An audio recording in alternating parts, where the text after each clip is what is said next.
YouTube channel के सभी दर्शकों को बीजीएस परिवार की तरफ से प्यार भरी नमस्कार। प्रिय दर्शकों, मैं ज्ञानचंद। आज हम बात करने जा रहे हैं एक बीमारी के ऊपर। इसका नाम मैं आपको बाद में बताता हूँ, उससे पहले हम थोड़ी सी दूसरी बातें कर लेते हैं। तो ये शरीर नामक गाड़ी है, इसके ड्राइवर आप हैं, तो इसकी केयर करना भी, देखभाल करना भी आपकी ही ड्यूटी है। तो हम सभी ने अपनी ज़िंदगी में ये सब चीज़ देखी होती है कि जब भी हम बस में बैठते हैं तो जो पहला रूट होता है सुबह 4 बजे का 5 बजे का, जो भी ड्राइवर पहला रूट लेके चलता है तो सबसे पहले वो अपनी गाड़ी का एक लीवर उसके पास होता है। उस लीवर से अपने टायरों की हवा के ऊपर हवा चेक करेगा। उसके बाद वो डीजल टैंक के ऊपर चला जाता है, एक उसमें डीजल चेक करने के बाद फिर उसके बाद वो अपना जाता है क्लच ब्रेक के ऊपर, क्योंकि गाड़ी वर्कशॉप वाले तो ओके कर देते हैं, लेकिन वो अपनी सेटिस्फेक्शन के लिए वो सारी चीज़ चेक करके ही अपनी गाड़ी चलाता है। तो उसी तरीके से आपने अपनी गाड़ी को भी चेक करना है, क्योंकि इस चीज़ के आप ही ड्राइवर हैं, तो आपका ही एक जिम्मेवारी बनती है इस गाड़ी को चेक करने की। तो मैं अब आ जाता हूँ इस चीज़ के ऊपर। ये आपकी शरीर नामक गाड़ी जो है, इसके बीच में आपने 3 चीज़ें चेक करनी है: पैर गरम, पेट नरम, सिर ठंडा। क्योंकि ये जो हमारे पैर हैं, ये हमारी गाड़ी के टायर हैं। सारा खून का, बॉडी का सर्कुलेशन इन्हीं के ऊपर है, जोर सारा इन्हीं के ऊपर है। तो ये हमेशा गर्म रहने चाहिए, पेट नरम रहना चाहिए, ना इसमें कब्ज ना ही इसमें दस्त। पेट आपका नरम होना चाहिए और सिर ठंडा, क्योंकि ठंडा दिमाग रहे तो आदमी तसल्ली बख्श बात करेगा। तो अभी ये तो मैंने आपको बता दिया कि ये जो है हमारा ये है। अभी आ जाते हैं हम उस बीमारी के ऊपर। कद काठ में छोटी, गुण और हरकतों में मोटी, उसका नाम है कब्ज।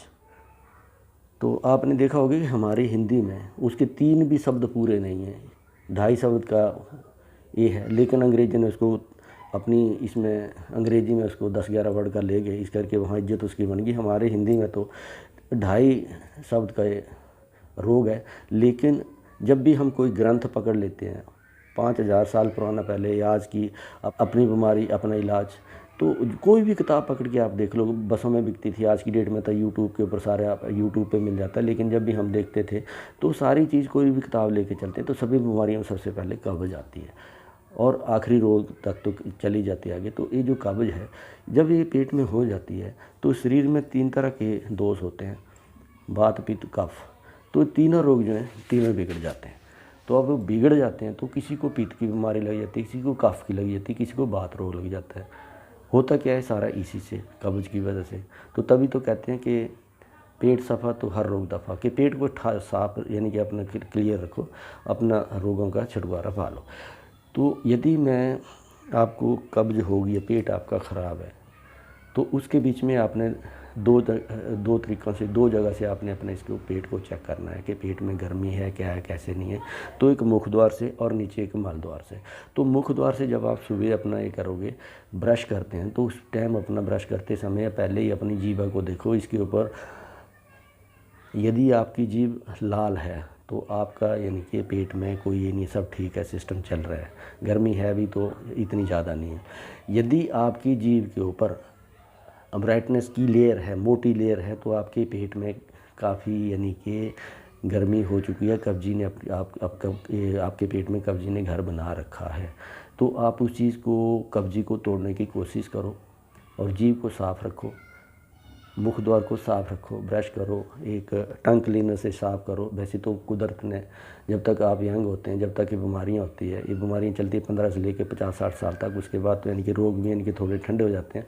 यदि लगे भी रहते हैं तो थोड़ी इनकी मार नहीं होती इतनी, क्योंकि बुढ़ापे में इतने ज़्यादा नहीं होता। तो यदि आप 15 और 50 के बीच में लेके चलते तो कुदरत ने आपको, यदि टंग क्लीनर नहीं है तो ऊपर वाले दांत जो होते हैं, यही आपका यानी कि टंग क्लीनर का काम। इसको पूरा रगड़िए तो, और इसी से आपका पता लग जाएगा कि आपकी जो लेयर है उसमें से कितना की ब्राइटनेस बाहर आ रही है। तो आप ये डिपेंड अपॉन यू, ये आपको ये करना है, डिसाइड करना है कि अपने टंग क्लीनर से उसको साफ़ करना है कि दांतों से कर लेना है, लेकिन उसको मुख द्वार को ठीक रखो। अभी मैं आ जाता हूँ मल द्वार के ऊपर, लेकिन उससे पहले मैं एक बात कह देता हूँ आपको कि हमारे पहाड़ी में तो कहते हैं कि छिक दे रहे नक्का बड है। अब दूसरे भाइयों, पंजाबी भाइयों और अपना हरियाणा वालों को थोड़ा बताना पड़ता है कि कोई आदमी गलत कुछ भी कर रहा होता है तो उसको यानी कि लोग टोकते हैं कि क्या खोजपन कर रहा है। और पंजाबी में कहते हैं कि हमारा कुत्ता कुत्ता, आपका कुत्ता डॉगी। तो ये तो आ गई पंजाब की। पंजाब से निकल के हम हरियाणा में चले जाते हैं, तो हरियाणा में तो बड़ा क्लियर शब्दों में कहते हैं जी कि आप करे तो रासलीला, दूसरा करे तो करैक्टर ढीला। अपने आप कर लेता है बंदा कुछ ना कुछ, तो नहीं यार ये तो फैशन है, ये तो यार ये है आज की डेट में, इसकी बिना सरता नहीं। दूसरा करे तो फिर नहीं यार इसका करैक्टर ठीक नहीं है, बंदा यानी कि छोटे काम कर रहा है, तो ये आ गया। तो जब आप नीचे यानी कि अब हम माल द्वार के ऊपर जाऊंगा, तो यदि माल द्वार में जब आप सवेरे माल त्यागने जाते हैं, यदि आपका मल पहले पेशाब बाद में आता है, तो इसका मतलब आपका पेट ओके, तो कब्जी है आपको, लेकिन क्या है कि उसको ने इतना ज़्यादा यानी मार नहीं कर रखी अंदर। और यदि इसका उल्टा हो जाता है कि आपका पहले पेशाब फिर माल बाद में आता है, तो उसमें फिर आपका यानी कि गड़बड़ी है, तो कब्जी जो है फिर आपने काफ़ी पाल रखी है, पेट में कब्जी हो चुकी है, पहले पेशाब आ रहा है, उसके बाद आपको फिर थोड़ा यानी कि गेयर डाल के यानी कि अपनी लैट्रिन निकालना होती है। हिल एरिया में तो हम मान लेते हैं कि जी गाड़ी चढ़ नहीं रही है, पहला लिया पहले दूसरे गेयर में जा रही, क्योंकि वो तो हाइट पे गाड़ी जा रही है, तो उसमें तो गियर लेने पड़ेंगे। और देखो यहाँ पे उल्टा हो रहा है कि आप बैठे यानी कि शौच यानी कि लैट्रिन पोजीशन में आपने नीचे को यानी कि माल जाना है, लेकिन उसमें भी आपको यानी कि ये गियर पे गियर डालना पड़ रहे हैं, यानी कि जोर लगाना पड़ रहा है, तो इसका मतलब कब्जी ने आपके पूरा घर कर रखा है। और इसके अलावा भी यदि आपका ये तीसरा प्रोसीजर जा रहा है जी कि आपको यदि आपको लैट्रिन आ गई, शौच आपको आ गया और उसके साथ में आपको बच्चों वाले पटाखों जैसा पटाखा ही साथ में, तो इसका मतलब है कि कब्जी ने आपके पेट में गैस बनाना शुरू कर दिया और गैस ने आपके पेट में अपना घर बना लिया, क्योंकि आपने पहले सोचा उसके साथ ही पटाखा आ गया, तो इसका मतलब कब्जी होने के बाद आपके पेट में गैस ने घर बना लिया है। तो आप इन चीज़ों को रोको, काफ़ी रोको, क्योंकि रोग जो है लग जाता है। तो जो कब्ज है हर आदमी दुखी है, मुझे पित्त की प्रॉब्लम है, उसको कफ की प्रॉब्लम है, उसको बात की प्रॉब्लम है, हर आदमी दुखी है। जब एक इंसान जो है इस धरती के ऊपर अपना जन्म लेता है, तो वो दुख तो उसको सहना पड़ते हैं, चाहे बीमारी है, दुख सुख तो उसी के साथ है। यदि भगवान भी ऊपर से इंसान रूप में आया है, तो दुख उन्होंने भी झेले हैं। हम रामायण की बात लेके चलते हैं, लक्ष्मण जी ने अपने दुख सहे हैं, उनको तीर लगा था तो कितनी पीड़ा सही, क्या है कैसे, उन दुख सुख तो उन्होंने भी सहे हैं। कृष्ण जी की देख लो कि पैदा होते उनके पीछे यानी कि क्या था, तो दुख सुख तो इंसान के साथ हैं ही हैं, लेकिन हम इंसान आपस में जाहिर कर देते हैं, और जानवर दूसरे जीव जो जाहिर नहीं कर पाते।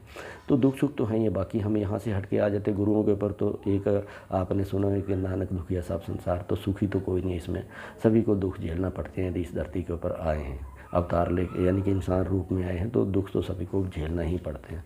इसके बाद यदि हम ये कर लेते हैं कि यदि कब्ज हो ही गई है, तो इसके साथ यानी कि पूरा शरीर का ढांचा बिगड़ गया है, किसी को बात हो गया, किसी को पीत हो गया। लेकिन हम इंसान गलती ये कर बैठते हैं कि दूसरे को रोग को जो है हम वो छोटे में ले लेते हैं और अपने रोग को हम मोटे में ले लेते हैं, बड़े में ले लेते हैं। ये अभी मैं गुजराती में बात कर रहा हूँ, ये छोटा मोटा जो है ना, मोटा पहले मैंने बोला था कद काठ में छोटी और गुणों में मोटी, तो वहाँ पे मोटी मतलब बड़ी को कहते हैं गुजराती में। हम यहाँ मोटी तो ऐसे कह देते हैं ना कि बड़ी मोटी होगी, लेकिन नहीं, वो गुजराती में ये कहते हैं कि मोटी बहन, बड़ी बहन को मोटी बहन कहते हैं और बड़े भाई को मोटा। अब जैसे मैंने अभी बोला कि हम दूसरे रोग को यानी कि छोटा समझते हैं, अपने रोग को मोटा समझ लेते हैं, हम अपने रोग को बड़ा समझ। यदि मुझे पित्त की बीमारी है, मेरे शरीर में गर्मी हो रही है, मुझे चक्कर आ रहे हैं, तो मैं कफ वाले को बोलूँगा ओह यार कफ वाला रोग मेरे पास होता, तो मैं तो उसको बिल्कुल इमीडिएट कर लेता, लेकिन मेरा रोग तो बहुत यानी कि है। तो रोग सभी के लिए, उसके लिए बड़ा है, मेरे लिए बड़ा है, तो रोग तो सभी के लिए जैसा है नहीं। तो यदि हो ही गया तो घबराने वाली तो बात कोई है नहीं। तो अभी आपने इसके उपचार के ऊपर आना है कि क्या करना है। तो देखो आपको 3 तरह की दवाइयाँ, एलोपैथिक है, आयुर्वेदिक है, होम्योपैथिक है। वो डिपेंड आपके ऊपर करता है कि आपकी बॉडी नेचर किस चीज़, आपकी बॉडी किस चीज़ को अडॉप्ट कर रही है। यदि हाँ, लेकिन क्या है कि यदि आपका आयुर्वेदिक दवाइयाँ आप ले रहे हैं और अभी थोड़े दुखी हैं, तो आप एलोपैथी डॉक्टर के पास चले जाते हैं। तो वहाँ पे थोड़ा सा यानी कि डिस्क्लोज मत कीजिए, क्योंकि एक दूसरे की तो यानी कि डॉक्टर भी यानी कि आपस में ये करते हैं। तो जैसे सपोज दैट यानी कि आप डॉक्टर पूछते हैं हाँ क्या है, आज के डॉक्टर में और पिछले वैद्यों में फ़र्क इतना है कि पहले वाले वैद्य जो है नाड़ी दे के रोग बताते थे, और आज के डॉक्टरों को पहले रोग बता के दवाई लेना पड़ती है। तो उल्टा है, आज के डॉक्टरों को बताना पड़ता है, रोग बताना पड़ता है, तब जो दवाई देते हैं। पहले वाले वैद्य जो होते हैं नाड़ी देख के रोग बता के दवाई देते थे, तो फ़र्क इतना ही है। तो आज की डेट में यदि मैं शाम को एक कोई चूर्ण, पेट साफ़ करने वाला चूर्ण ले लेता हूँ, ये कर लेता हूँ, और डॉक्टर मेरे से पूछता है हाँ जी कैसे क्या है, कितनी कब्ज है आपको, कैसे क्या है, कुछ खाते भी, हाँ जी मैं उसका बैद्यनाथ का चूर्ण खा रहा हूँ, तो एलोपैथिक वाला एकदम बोल देगा नहीं वो चूर्ण छोड़ो, आपको आदत पड़ जाएगी, ये दवाई खाओ, आप हफ्ता दवाई खाओ ठीक हो जाओगे। उसके बाद फिर वो एलोपैथिक दवाई है उसने हफ्ते 10 दिन में फिर यानी कि अपना असर ख़त्म है, तो फिर आप जाना फिर हफ्ते 10 दिन का गैप करके फिर उसके पास चले जाओ, वो तो आपके पास ही हो गया। उसका जो बैद्यनाथ वाला का है उसको चाहे आप 30 दिन में 30 दिन खाओ, लेकिन उसने कोई दूसरा नहीं करना है। और यदि यही उल्टा चले जाते हैं कि एलोपैथिक दवाई लेते हो आप आयुर्वेदिक वाले के पास चले जाते हैं, तो वहाँ पे जाके बताते हैं, तो फिर आयुर्वेदिक वाला कहता है यार इतनी महंगी दवाई और ये साइड इफ़ेक्ट करेगी, पेट ख़राब कर देगी, लीवर ख़राब कर देगी, ये क्यों खा रहा है तू, एक खा, इस तरह ना कोई साइड इफ़ेक्ट है ना कुछ है, सस्ती को सस्ती। और तो एक दूसरे की काट बाट तो चलती है। तो आप देखो कि आपकी बॉडी कहाँ एडजस्ट कर रही है, किस दवाई को कर रही है, एलोपैथी को कर रही है, आयुर्वेदिक और होम्योपैथिक को कर रही है। आप जो भी आपकी बॉडी आपको यानी कि इस चीज़ का रिस्पॉन्स दे रही है कि मुझे ये है, वो चीज़ खाइए। उसके बाद आप आ जाते हैं खाने पीने। खाने पीने पे आप ऐसे है कि फाइबर वाली चीज़ें ज़्यादा, सलाद ज़्यादा खाओ, कम खाना खाओ रात को थोड़ा सा, कि गैस के लिए जगह रह जाए। ये ना हो कि ओवर डाइटिंग हो जाए तो आपको सांस लेने में दिक्कत हो जाए, ऊपर को डकार ना है, नीचे भी ब्लॉकेज आ जाए। तो सारी चीज़ें आप अपनी नेचर के हिसाब से खाइए। चौल कहते हैं कि चौल नहीं खाने चाहिए, चौल में फाइबर ज़्यादा होता है, पच जाते हैं जल्दी, लेकिन क्या है ना पेट में ना ये नहीं करते। लेकिन लोग कहते हैं कि नहीं यार गैस बनाते हैं, तो गैस तो हर चीज़ बना रही है आज की डेट में। तो ये सारी चीज़ें जो इसके उपचार हैं। तो बाकी इन चीज़ों को लेके कि आप अपनी बॉडी को कहाँ पे यानी कि रिस्पांस दे रहे हैं क्या है, लेकिन क्या है फाइबर वाली चीज़ें खाओ, सलाद ज़्यादा खाओ, और दूसरे एक लिक्विड वाली चीज़ें ज़्यादा खाओ, ड्राई चीज़ें मत खाओ, सूखी चीज़ें मत खाओ इतनी। तो उसमें पानी ज़्यादा पियो। पानी पीना है तो खाना खाने के या तो आधा घंटा पहले पी लो, या फिर खाना खाने के 1 घंटे बाद पियो। वो आप कहने के कब्ज़ का प्रोग्राम अपने आप ही हो जाएगा, लेकिन कब्ज़ मत होने दो। पेट को आप ठीक रखिए, साफ़ रखिए। तो इन्हीं शुभकामनाओं के साथ मैं यही कहना चाहता हूँ कि खुल के खाओ, खुल के बचाओ, खुल के जियो। मैं ज्ञानचंद, धन्यवाद, नमस्कार।